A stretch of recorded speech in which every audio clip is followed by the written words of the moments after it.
about history, then you are a lost nation.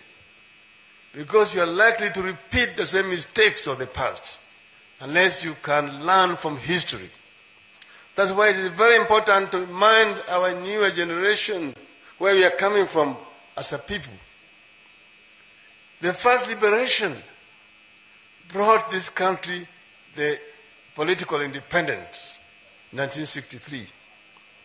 But thereafter, a neo-colonial system was imposed in this country that brought a terrible totalitarian dictatorship upon the people of Kenya.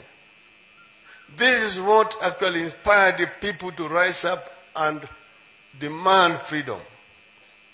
And those who dared in those days suffer the consequences. Many people don't know something called the Nyayo House.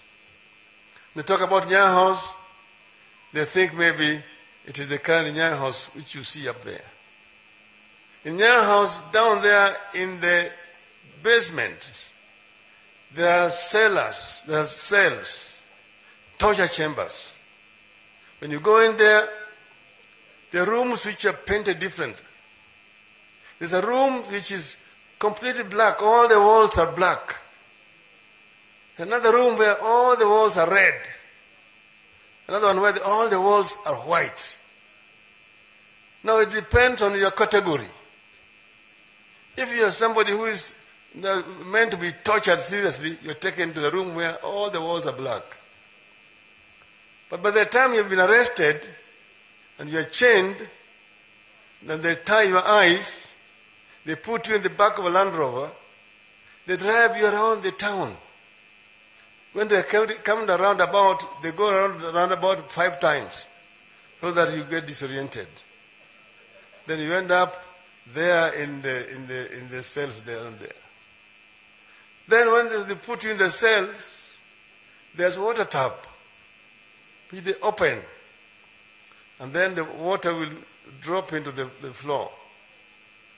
They fill it with water, and then you have been sitting in the water. That's when you will know how long the night is. The night can be very long.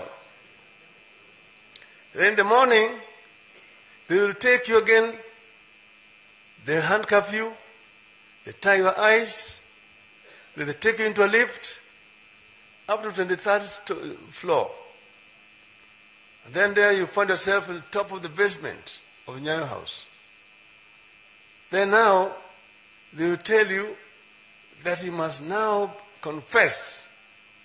If you don't confess, they're going to throw you from that height down to the ground. So you actually, sometimes you are basically forced to have to make false confession. But it's not just a threat. People who were thrown from the 23rd floor of Nyayo House and they fell down on the ground and died. That happened. We had like a fascist regime here in this country at that time. People like Olel, who survived, ended up being convicted and taken to committee. But for no crime at all committed. These days somebody can come up and stand and shout and insult President Uhuru Kenyatta, and nothing will happen to him. Because what? Because of the democratic space that was opened through this struggle by these people. So this is the freedom that we must defend. Because if you don't defend it, you're likely again to lose it. And if you do not vote properly and elect proper leaders who understand where we are coming from and where we are, you're likely to repeat the same mistake.